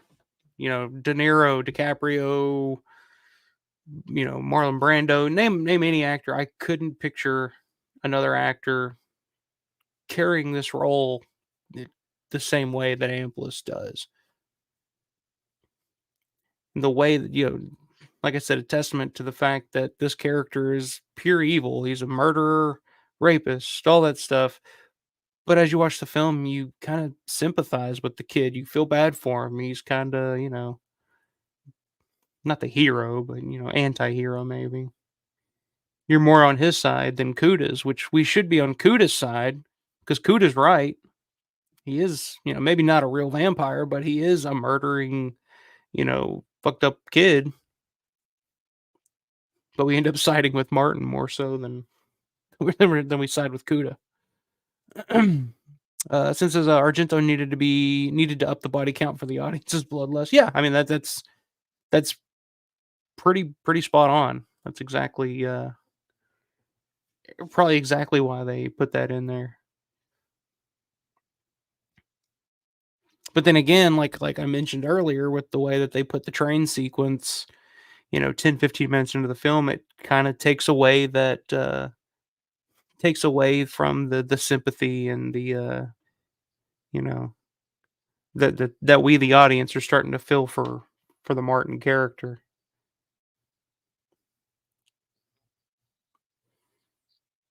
So in that way, I don't think this version works nearly as well as the original.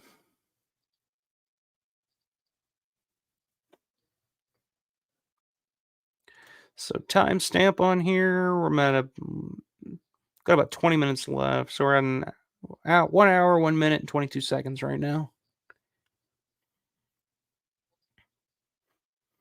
Another thing I don't like, the Romero scenes cut down quite a bit too.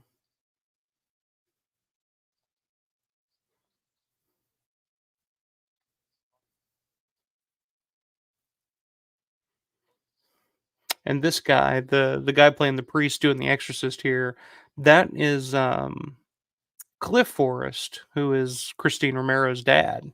You can also see him in Dawn of the Dead. He's playing one of the zombies out in the parking lot in one of the big zombie montage sequences. He's got like the blood going down his nose. You can kind of tell it's him. That's Christine Romero's dad, Cliff. Or not Cliff. Yeah, Cliff. I believe. No, Cliff is the brother. Maybe Cliff Jr., I'm not sure. Clifford, yeah, I think so. Cliff Sr., we'll just go with that. But Sarah Venable, going back to her real quick, you can also see her in Dawn of the Dead as well. She's in the at the end of the film when the bike gang's going through. She's the one that gets hit in the chest with the sledge. No, she doesn't get the chest. She gets hit in the head, and she falls back into the TP falls down on her. That zombie with the leotard. That's Sarah Venable. A little bit longer hair.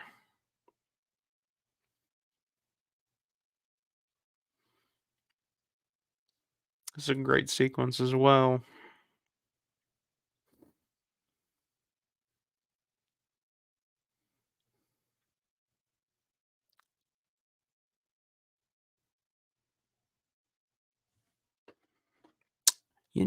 That's a good question, Synth. Mom was a zombie in the blue robe near the bikers in Dawn of the Dead. Uh, I mean, that's very, very possible. I can't remember off the top of my head if that is or not.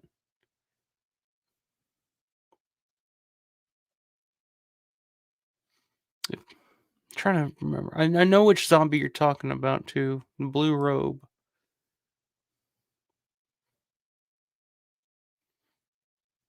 If I were a betting man, I'd say that that's probably true because pretty much everybody that anybody knew, came to be a zombie in Dawn of the Dead.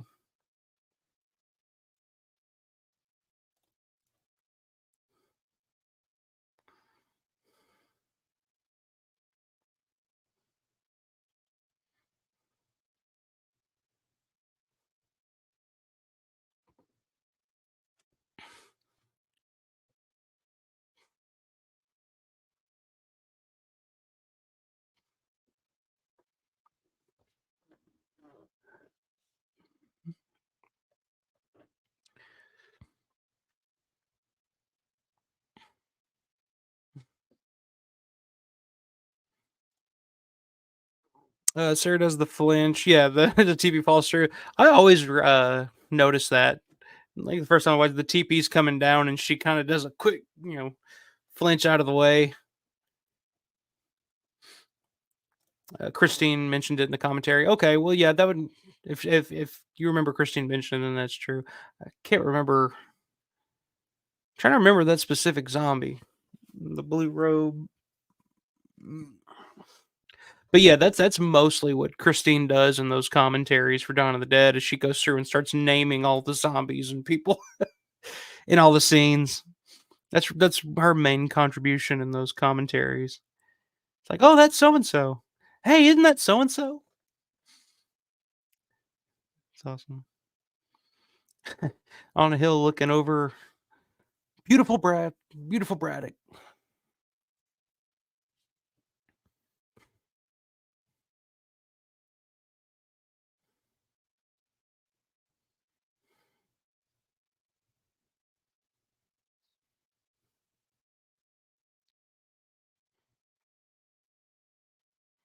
Again, different dialogue, but basically the same idea they're gonna make out.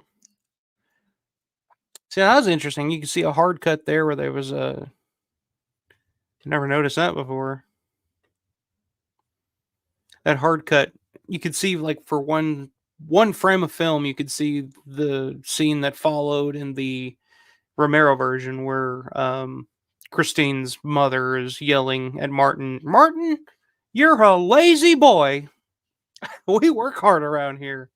And then he follows her.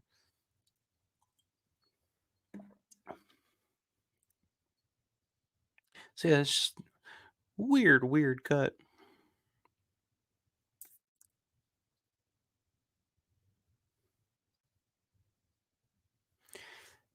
And now we're really out of sequence because Martin is now about to sleep with Mrs. Santini or Mrs. Sampson for the first time. But the scene where they're, laying down, looking out at Braddock, and then they start kissing.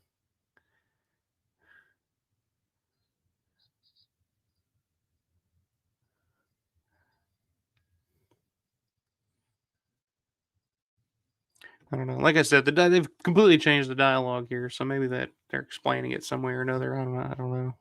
I missed it.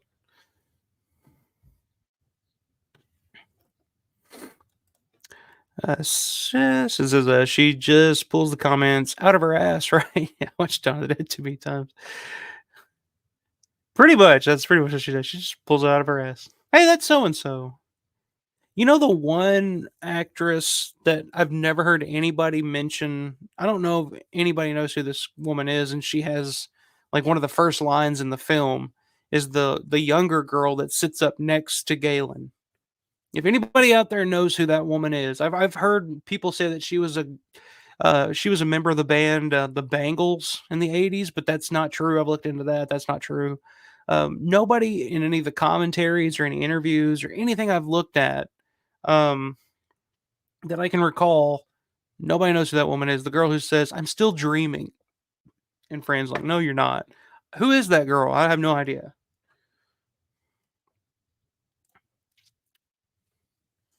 But yeah, I saw somebody comment. Oh, now we're at this part where Martin's getting yelled at. But I've never heard anybody mention like, "Oh, that's so and so." But somebody commented was like, "Oh, did you know that that girl was a member of the band The Bangles in the '80s?" I was like, "Really?" So I looked it up, and that's not true.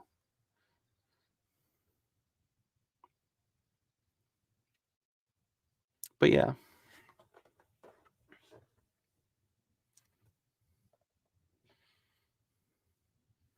this music has like a Who vibe to it. You know, Sent, that's a really good question. Since this could be a Romper Room crew member too, that's a really good question because I know she's right there in that same scene with Molly McCloskey. Maybe Molly would know. That's like one of those weird questions that I'd never think in a million years to ask Molly McCloskey if I if I met her, but it probably would be a good person to ask because they work together. Um, I don't feel like Galen would probably really remember much about her just because Galen's done so much over the years. That is a good question. She could be somebody from that same crew too.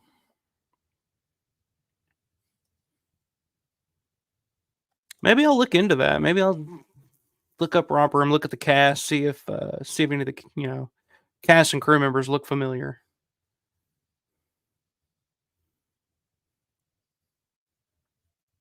And again, one of the best visuals of this film, her laying in that tub, one eye outside of the water there, blood everywhere.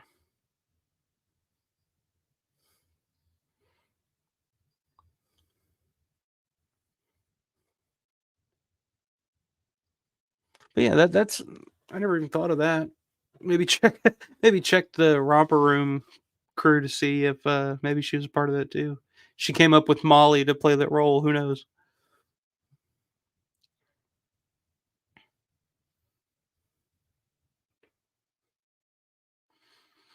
So now he's calling the newspaper saying that it wasn't him. He was cured, which is completely different than the story of the original.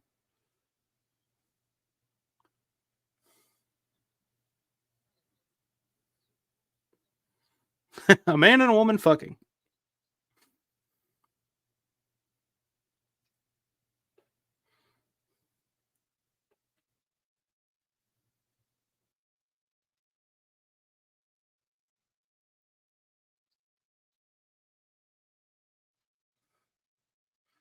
74 Buick for $65. Yeah, I'd say that is a steal.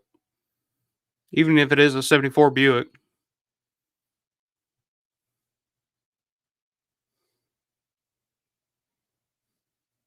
So the sequencing here is kind of interesting because it does show Martin out and about in the city at night, and then it cuts to him here killing these bums, which the two guys playing the bums here are actually Reed Stravinsky and Tony Panatello, who are the uh,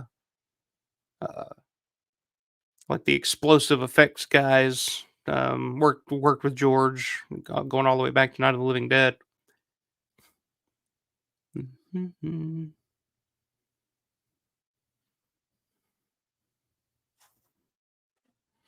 Nice little bonk on the head. That glorious Dawn of the Dead opening music stab was ruined in the Argento cut. Yeah, and the director's cut. I was going to say, that's one of the things I always preferred about the U.S. theatrical cut is the boom, which that piece of music there in the opening of Dawn of the Dead is like four different tracks that Romero kind of blended and cut into one long thing, which again just shows Romero's amazing ability to cut music and put music you know put music to shit and not not using an actual score.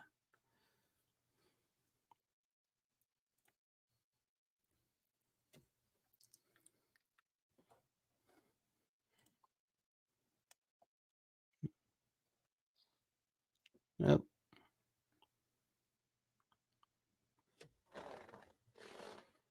So we're coming up on the end of Wampyr here. Like I said, it's about 15 minutes shorter than Romero's version.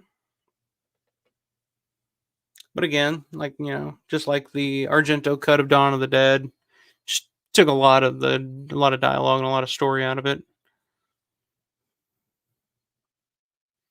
Or in this case, just completely change a lot of the dialogue and you know, and therefore changing a lot of the story as well. Again, killer music. I don't care when I get off here. I'm popping this sucker back on the turntable tonight, listening to this bad boy again.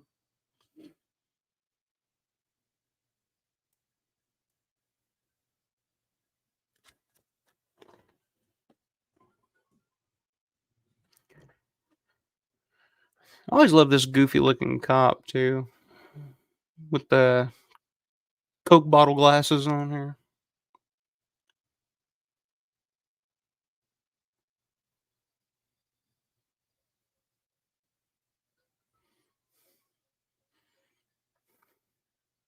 I'm not sure what store this is. I don't think it is, but the guy that played, which I don't think, if I remember correctly, I may have missed it.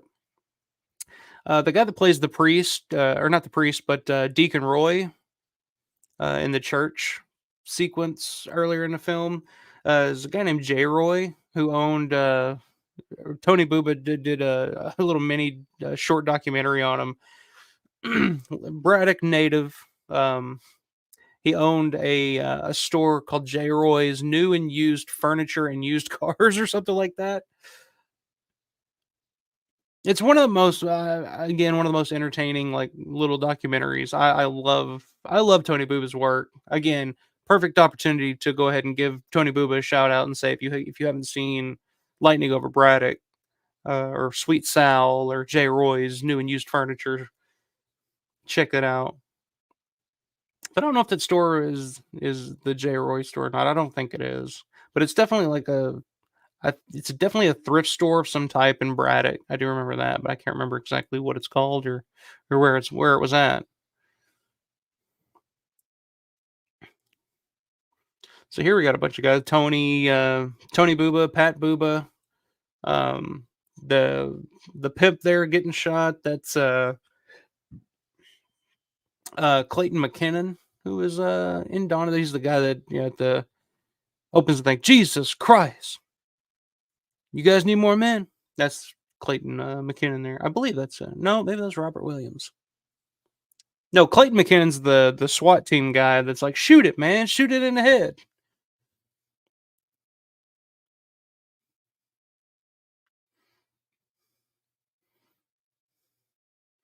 Anyway, Martin calls a lot of shit. No idea who the two cops are. No. Savini was the guy doing the stunt there, getting run over by the car. I know that. But yeah, the guy here on the right, sitting there on the toilet. Um, I think he's a musician. He's still playing music in the Pittsburgh area to this day. I can't think of his name off the top of my head, but I do know that he's still playing music in Pittsburgh. Since it seems Savini had something similar to the bad 3M blood in this too, way too orange in some scenes. Yeah, he did. It was like that. What Savini always called that the melted crayon look. Yeah, he's still definitely using that on this because yeah, especially when he cuts down the arm with the sleeve, that does look so thick. It looks like bright red paint at times.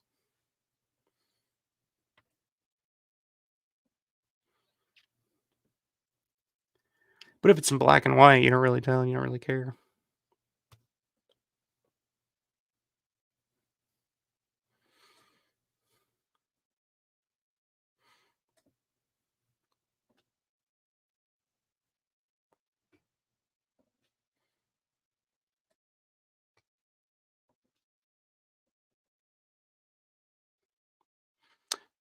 So Arthur and Christina are leaving and leaving Cuda alone with John Amplis. leaving him alone with Martin, and we know how that turns out. And it cuts right to it here in this version.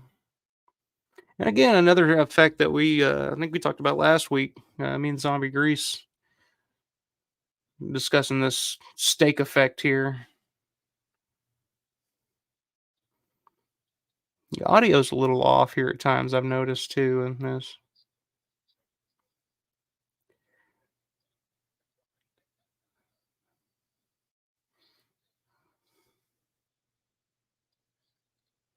Well, now it's on. I don't know what the hell's going on here. I just watched him steak Martin with the steak,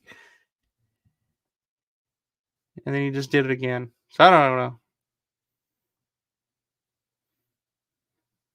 There's a glitch in the matrix somewhere.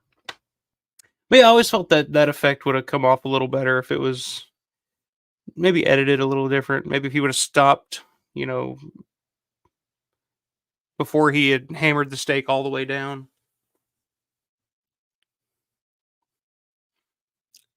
But that's it.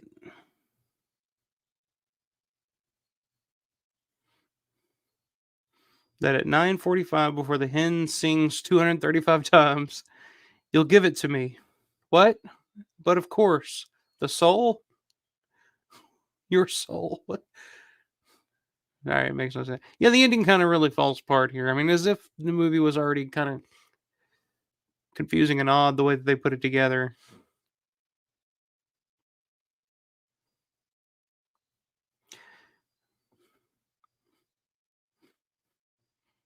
I love this piece of music though. So yeah, in the original version, the black and white 2.5 hour cut, this isn't the end. There's actually a whole interrogation scene that follows this. I read that entire scene in the original script, and I honestly think it kind of plays out better the way that it ends in the 90-minute version. But who knows? Maybe I'll see the actual one day. I'll see that 2.5 hour cut, and maybe I'll think differently. But that's it. Yeah, that's yeah. What the fuck? That's Wampyr, as we say here. Wampyr or Vampire. Yeah. So yeah, J. Clifford Forrest. Okay, that's his full name. Yeah, Vince Rinsky there. So yeah, that's Vampire. Interesting. It's an interesting watch. It's kind of fun if you're a fan of Martin. If you've seen Martin a lot of times, anytime that I'll get to see anything. Let me go ahead and put a stop to this. All right. So yeah, anytime I get a chance to watch something kind of for the first time again, and in whatever way that is, I'm gonna take it. That's why I loved watching the Argento cut of Dawn of the Dead for the first time. I'd seek that, not that it's any better. Or it's completely, it's definitely not, Romero's cut, but it was just a way to watch it for the first time again, which is always. I don't know if you guys feel the same way, but if I love a movie, I yearn to be able to experience for the first time again, and so I different ways of doing that. Going to see it in 3D in a theater, going to see it in a theater. Period. Like watching a movie in a theater for the first time with other people is always a new experience. So you're kind of experiencing it for the first time again, but or just watching a different cut or a fan cut or something. I don't know. But yeah, that's the Italian cut of Martin, known as Vampire, or as we call it, Wampyr. Uh, this you can find this vinyl if you're interested. You can find it on you can find it on eBay. It's not cheap. I think that one was 35. I think I paid 35 for it, but that was a pretty good price compared. It usually goes for around 50 because they're limited and they're you know uh, record store day exclusive, so they're kind of hard to come across. But yeah, definitely a great mix of music. Yeah, the staking super mix. Yeah, that's basically what it felt like. It was just like all right, we're gonna do it once, then we're gonna cut back, we're gonna do it again, we're gonna do it. It's kind of confusing. It's like Tubular Bells riff, sort of. Yeah, that definitely, yeah, kind of harkens back to Tubular Bells from The Exorcist. Synthetic for my TV production class in high school, the teacher gave me Gunsmoke episodes to edit my way. That's cool. I'd actually love to see that if you still got them. Uh, one of the first things I ever posted on my channel was Dawn of the Dead edited for TV that I just did when my daughter was born and I was on paternity leave and I had 3 or 4 weeks to of just getting used to being a dad. A lot of time on my hands, a lot of late nights, so I decided to take Dawn of the Dead and cut all the gore and all the foul language and all that out, and add commercials from Pittsburgh in the late '70s, and you know, kind of do a little fan edit on it. It's on the channel if you've never checked it out. It was kind of a fun little experiment, a little project to do while I had a lot of free time, getting used to changing diapers and all that fun stuff. But it was also just something that I dreamed of for years and years and years of like what would a edited for TV version of Dawn of the Dead look like? We've got an edited for TV version of Day of the Dead, and they pretty much replaced all the cuss words with when you watch something on sci-fi and instead of saying shit, they say shoot or something like that. Some of the dialogue, the clean dialogue in Day of the Dead's pretty fucking hilarious. I'm getting hot as shit up here. It's about time for me to step out for a smoke, I think.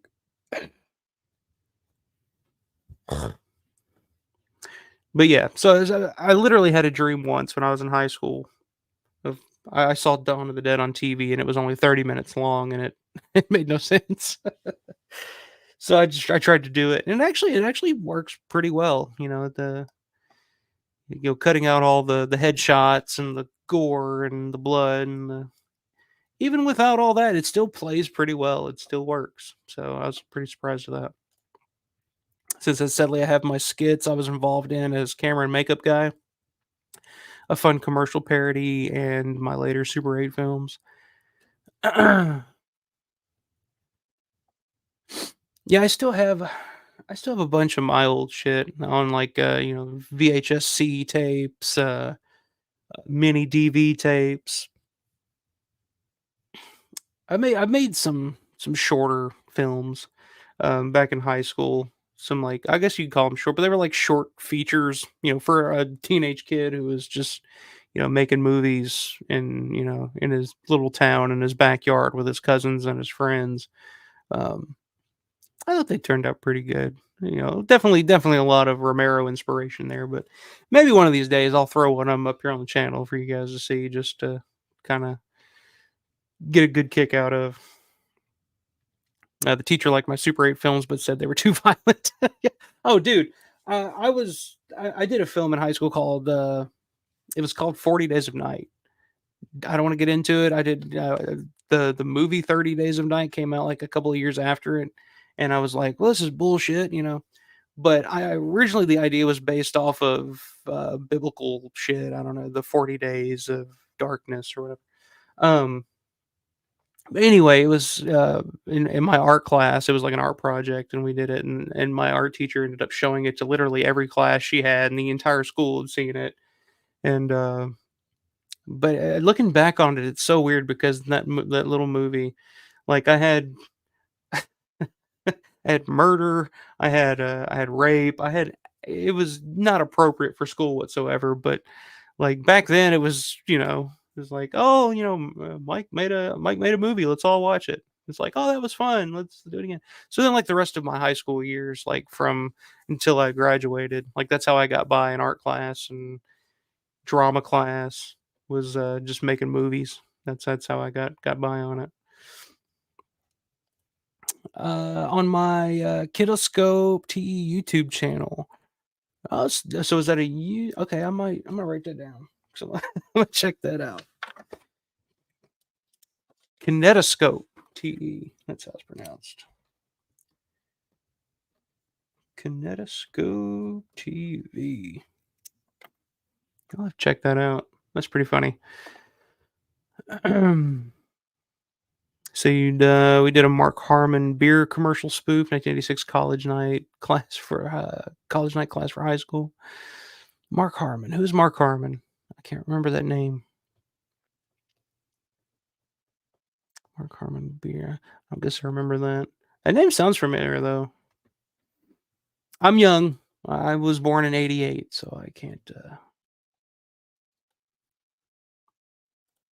TE for Thomas Edison. Okay. Yeah. But yeah, that was my first. That was my first passion. That was my first, dream was to grow up and be a movie maker, filmmaker like George. Um,